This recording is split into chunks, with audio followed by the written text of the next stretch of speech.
अपने हाथों को उठाओ। उसने कहा धर्मी जन की प्रार्थना के प्रभाव से बहुत कुछ हो सकता है। अपने हाथों को उठाएंगे सब कलीसिया, क्योंकि वचन में यह लिखा है कि धर्मी जन की प्रार्थना के प्रभाव से बहुत कुछ हो सकता है। अपने हाथों को उठाओ।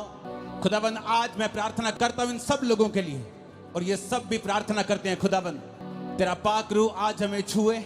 आज मैं ना बोलूं खुदाबंद, आज तेरा वचन, तेरा आत्मा इन्हें बोले, इन्हें सिखाए, क्योंकि तेरे वचन में ही लिखा है कि तू अपने वचन को भेजता और अपने लोगों को चंगा करता है, और तू उन्हें गड्ढों से निकालता है, सत्यानाश के गड्ढों में से। आज मेरा विश्वास है खुदाबंद, जो वचन तूने मुझे आज दिया है ये इनको गड्ढों में से बाहर निकालेगा। एक नई शुरुआत इनकी जिंदगी में होगी यीशु मसीह के सामर्थी नाम में। अपने हाथों को उठाओ और पवित्र आत्मा को सौंप दो अपना आप, और कहो पवित्र आत्मा मैं अपने कानों को खुला रखता हूं, मैं अपने दिल को ग्रहण करने योग्य बनाता हूं, और वायदा करता हूं आज जो कुछ भी मैं सुनूंगा मैं 100 गुना फलों को लेके आऊंगा। आज जो कुछ भी मैं सुनूंगा मैं उसका प्रचार भी करूंगा। आज मेरा विश्वास है कि पवित्र आत्मा मुझसे बात करेगा और मुझे छुड़ाएगा। प्रभु यीशु मसीह के सामर्थी नाम में हम मांगते हैं, आमीन। जितना लंबा और ऊंचा ये ब्लेसिंग उतनी बड़ी है। चर्च अपने घुटनों के बाहर आकर पवित्र वचन को उठाओ अपने हाथों में, क्योंकि आपकी जिंदगी वैसी ही है जैसा आप अंगीकार करते हैं। पवित्र बाइबल को अपने हाथों में उठा के कहो कि यह वचन मेरे शुद्ध रहने का आधार है, मेरे जीने का आधार है। आज जो वचन मैं सुनांगा मैं अपने जीवन नू उन्हां वचनां दे उत्ते चलावांगा। दिन ते रात ये वचन मेरियां अखां दे सामने रहणगे। मैं वायदा करता हूं परमेश्वर कि ये वचन मेरे मुंह से निकला करेंगे और मेरा ध्यान दिन और रात इन पर लगा रहेगा। आज मैं अपने कानों को खोलता हूं तेरे कलाम को सुनने के लिए, और मैं विश्वास करता हूं कि मैं सेम न रहूंगा। प्रभु यीशु मसीह के सामर्थी नाम में आमीन। जितना ऊंचा और लंबा ये ब्लेसिंग उतनी बड़ी है। चर्च आज मेरा बिलीव है कि पवित्र आत्मा ने जो वचन मसा करके मुझे दिया है वो आपकी लाइफ को सेम नहीं रहने देगा।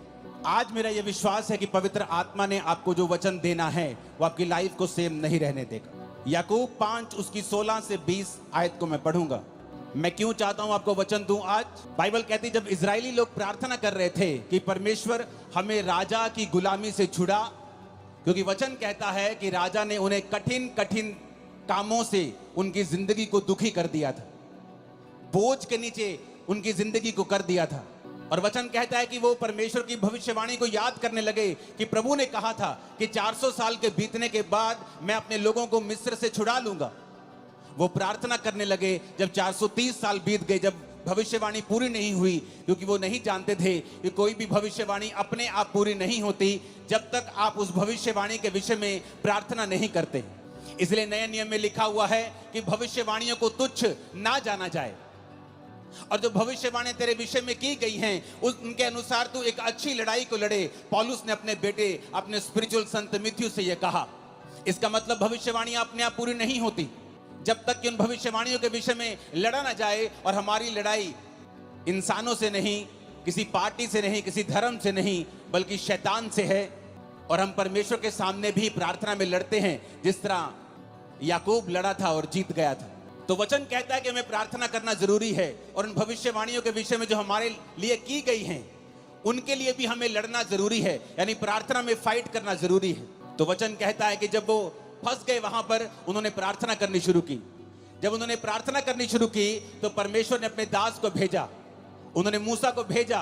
और बाइबल कहती है मूसा के वचनों के ऊपर जिन्होंने मन लगाया और ये विश्वास किया कि मूसा अपने आप से नहीं आया है, मूसा परमेश्वर की ओर से आया है, और जो परमेश्वर की ओर से ये वचन कहेगा हम उस वचन के ऊपर यकीन करेंगे और हमारी जिंदगी सेम नहीं रहेगी और हम गुलामी से छुड़ाए जाएंगे।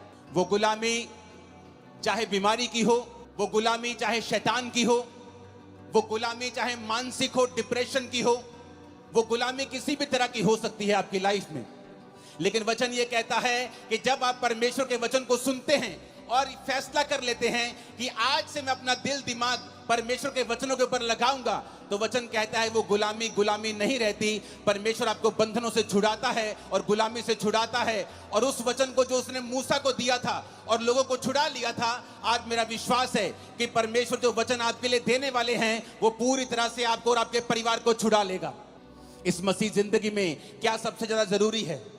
आज जितने क्रूसेड्स आज तक मैंने किए हैं, मैं one of the most important word मैं आज आप लोगों के लिए लेके आया हूं। कल रात से मैं परमेश्वर की प्रेजेंस में था, अपने परिवार के साथ नहीं था, और प्रभु से कह रहा था कि परमेश्वर तेरा आत्मा मुझ पे जाहिर करे कि तू अपने लोगों से क्या कहना चाहता है। तो वचन कहता है याकूब 5 उसकी 16 से 20 आयत में, इसलिए तुम आपस में एक दूसरे के सामने अपने अपने पापों को मान लो और एक दूसरे के लिए प्रार्थना करो जिससे चंगे हो जाओ।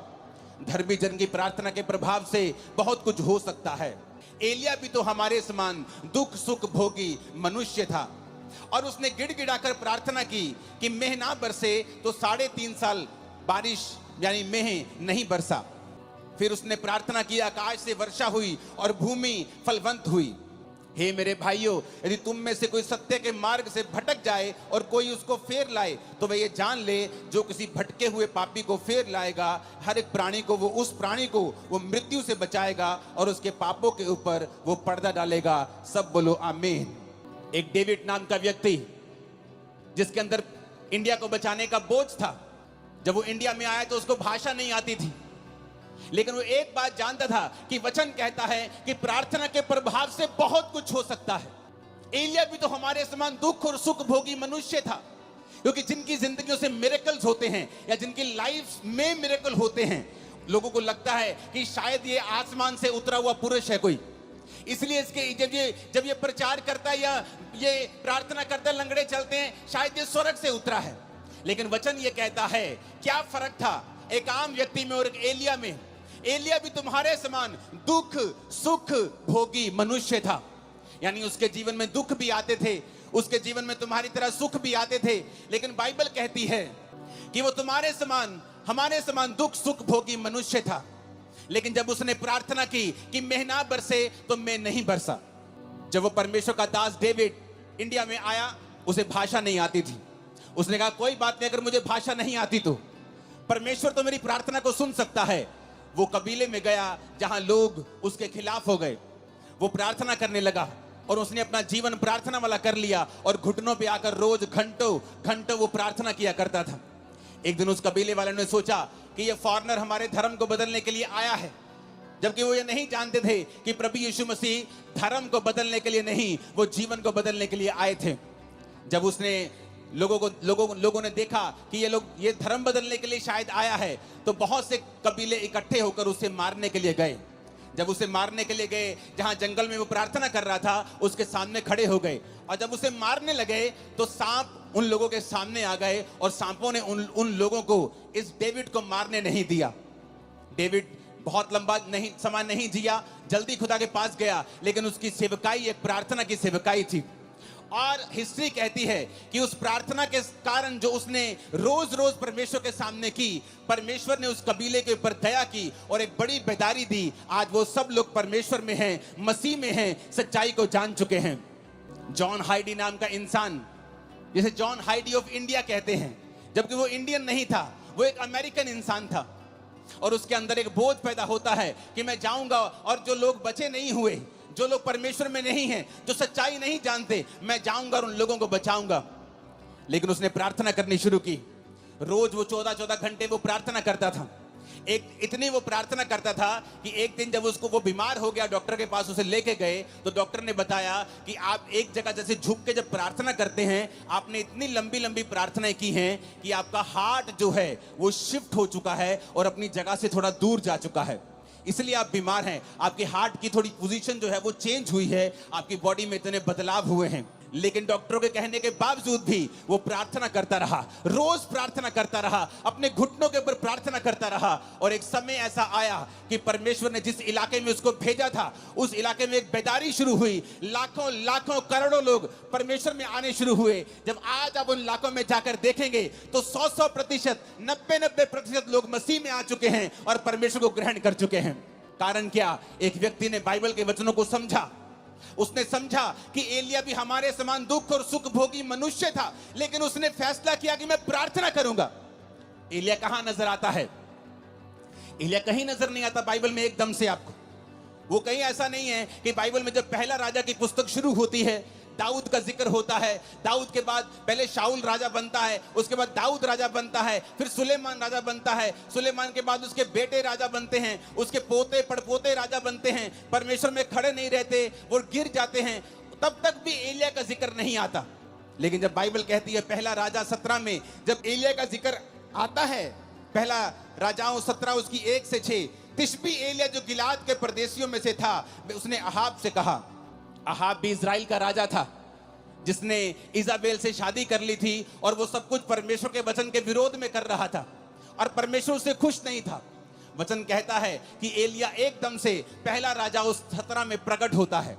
उससे पहले एलिया की कोई जानकारी नहीं थी, लेकिन एकदम से वो प्रकट होता है और ये कहते हैं तिशबी एलिया। जैसे हम बोलते हैं वो पहाड़ी आदमी, वो पंजाबी आदमी, वो हरियाणवी आदमी, उसी तरह कहते हैं तिशबी एलिया एकदम से प्रकट होता है। इजराइल के परमेश्वर के नाम में शपथ खाकर वो राजा के सामने जाके बोलता है कि राजा मेरे कहे बिना ना तो बारिश आएगी ना तो ओस पड़ेगी। लेकिन उससे पहले वो एक बात और कहता है एक आयत में तिशबी एलिया जो गिलाद के परदेशियों में से था, उसने अहाब से कहा इजराइल का परमेश्वर यहोवा जिसके सम्मुख में उपस्थित रहता हूं। एलिया कहता मैं आया हूं राजा उस परमेश्वर के सामने जिसके सामने मैं उपस्थित रहता हूं। ऐसा जन जिसके कहने से आसमान बारिश देना बंद कर गया 3.5 साल। एक ऐसा पुरुष जिसने प्रार्थना की और आसमान खुल गया फिर 3.5 साल बाद। वो पुरुष जो कोई वीआईपी नहीं था, किसी राजाओं के खानदान से नहीं था, किसी प्रॉफिट से खानदान से नहीं था, एक आम आदमी एकदम से पहला राजाओं 17 में उसका जिक्र होता है कि तिशबी एलिया नाम का एक पर्सन सीधा राजा के सामने जाके हियाव के साथ हौसले के साथ खड़ा होता है और कहता है राजा उस परमेश्वर की शपथ जिसके सामने मैं उपस्थित रहता हूं। आज कौन लोग बंधनों में हैं, कौन लोग गरीबी के बंधन में हैं, बीमारियों के बंधन में हैं, कौन लोग हैं जिनको शैतान सताता है? ये वो लोग हैं जो परमेश्वर के सामने घुटनों को नहीं टेकते हैं, जो एक दिन तो प्रार्थना करते हैं दूसरे दिन प्रार्थना करना छोड़ देते हैं, जो एक दिन तो चर्च जाते हैं उसके बाद दूसरे संडे छुट्टी कर लेते हैं, जिनको ये नहीं मालूम कि आपके पास एक पावरफुल हथियार है, प्रार्थना करने का हथियार।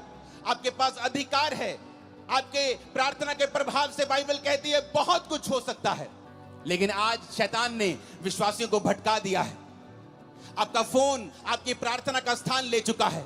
जब भी आप प्रार्थना करने के लिए बैठते हैं आपको काम याद आता है, आपको व्हाट्सएप याद आता है, आपकी मम्मी आपको कॉल करने लगती है, आपकी बेटी आपको तंग करने लगती है, क्योंकि शैतान नहीं चाहता आप प्रार्थना करें। तिशबी एलिया बाइबल कहती है एक आम इंसान था। आप सोचते मैं एक आम इंसान हूं, मैं कैसे अपनी जिंदगी को बदल सकता हूं? मेरा परदादा भी गरीब था, मेरा दादा भी गरीब था, मेरा बाप भी दिहाड़ी करता था, मैं भी गरीब हूं, तो परमेश्वर मुझे कैसे हमारे परिवार में इतने सालों से चल रहा कैसे बदल सकता है? लेकिन वचन कहता है एलिया भी तुम्हारे समान दुख और सुख भोगी मनुष्य था, लेकिन जब उसने प्रार्थना की बेना बरसे तो मैं नहीं बरसा, जब उसने प्रार्थना की मैं बरसे तो मैं बरसा। हम प्रार्थना के महत्व को समझते हैं। एक पास्टर प्रार्थना कर रहा था और काम कर रहा था, बहुत साल उसने सेवा की लेकिन इतने रूहें नहीं बचा पाया। उसको आंखों का रोग हो गया। जब आंखों का रोग हो गया उसने कहा अब तो मैं सेवा नहीं कर सकता लेकिन मैं प्रार्थना करूंगा, और उसने प्रार्थना करनी शुरू कर दी। जब उसने प्रार्थना करनी शुरू की, परमेश्वर ने एक पास्टर, 2 पास्टर भाई थे, उनके दिल में डाला कि वो जाएं और उस जगह के ऊपर प्रचार करें। और हिस्ट्री बताती है कि जब उसने प्रार्थना की तो रिवाइवल शुरू हुआ। वो 16-16 घंटे 14-14 घंटे रोज प्रार्थना करता था, और उस जगह पे जब रिवाइवल आया तो 1 लाख लोग रोज यीशु मसीह को अपना जीवन देने लगे और पूरा इलाका परमेश्वर में आ गया। कारण प्रार्थना। उन्होंने बाइबल के वचन को समझ लिया था कि जब तू प्रार्थना करेगा मैं रास्तों को खोलूंगा, मांगो तो दिया जाएगा। उन्होंने समझ लिया था कि अगर मेरी जिंदगी में जो कुछ नहीं है इसका कारण यह है कि हमने प्रार्थना नहीं की। जॉन हैडी, जिसकी वजह से पूरे का पूरा इलाका, पूरे की पूरी स्टेट्स परमेश्वर में है।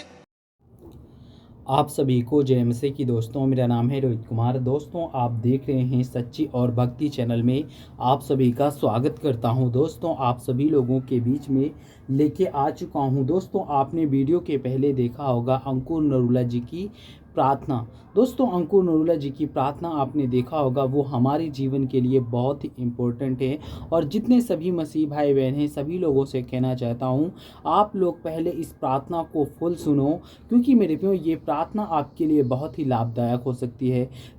शायद अगर आप अपने जीवन में इस प्रार्थना को सुनते हो तो प्रभु कहता है कि शायद आपके बंद पड़े सालों के बंद पड़े काम वो चालू हो जाएं, वो खुल जाएं और आप अपने जीवन में बहुत सारी समस्याओं से अगर ग्रसित हैं तो परमेश्वर आपको बहुत सारी चीज़ों से छुटकारा भी दिला देगा और आपके जीवन से सारी चिंताएं मुक्त कर देगा और आप अपने जीवन में कभी भी निराश और हताश और परेशान और तमाम प्रकार की चिंताओं से कभी भी अपने जीवन में ग्रसित नहीं रहोगे, क्योंकि प्रभु आपको सुरक्षित रखेगा, प्रभु आपको अपने जीवन में बचाएगा, प्रभु आपको बहुत सारी प्रॉब्लमों से दूर करेगा। तो जो दोस्तों यहाँ पे पहले वचन पढ़ते हैं, लिखा हुआ है मत्ती की पुस्तक अध्याय 7 से 24 में लिखा हुआ है, यहाँ पर पढ़ते हैं, जो कोई मेरी ये बातें सुनकर उन्हें मानता है वह उसे बुद्धिमान मनुष्य के समान ठहराएगा। यानी कि मेरे प्रियो प्रभु कहता है कि अगर आपको कोई भी यानी कि कोई भी पास्टर आपको प्रभु के वचन को बता रहा है और प्रभु के वचन को अगर आपने उनकी बातों को सुन करके आपने माना तो प्रभु कहता है कि वह तुझे बुद्धिमान मनुष्य के समान ठहराएगा। और जिसने अपना घर चट्टान पर बनाया, यानी कि तुम अपना घर चट्टान पर बना रहे हो, जैसे कि चट्टान कभी भी एक चट्टान पे बना हुआ घर को कभी भी बाढ़ तबाह नहीं कर सकती, पानी तबाह नहीं कर सकता। उसी प्रकार प्रभु कहता है कि आप जब चट्टान पर अपनी नींव ढाल दोगे तब आपके जीवन में कभी भी कोई प्रॉब्लम और दुख और मुसीबत नहीं आएगी। और यहाँ पे परमेश्वर का वचन कहता है 25 में, पानी बरसा और नदी में बाढ़ आई और आंधियाँ चली और वेगपूर्ण उस घर से टकराई, तब वह घर नहीं रहा, वह ढा गया, क्योंकि उसकी नींव चट्टान पर नहीं थी। यहाँ पे परमेश्वर का वचन कहता है जो व्यक्ति अपने जीवन में कमज़ोर होता है, यानी कि प्रभु के वचन पे कमज़ोर होता है, तो मेरे प्रियो प्रभु का वचन कहता है उसका समझो घर चट्टान पे नहीं बना है।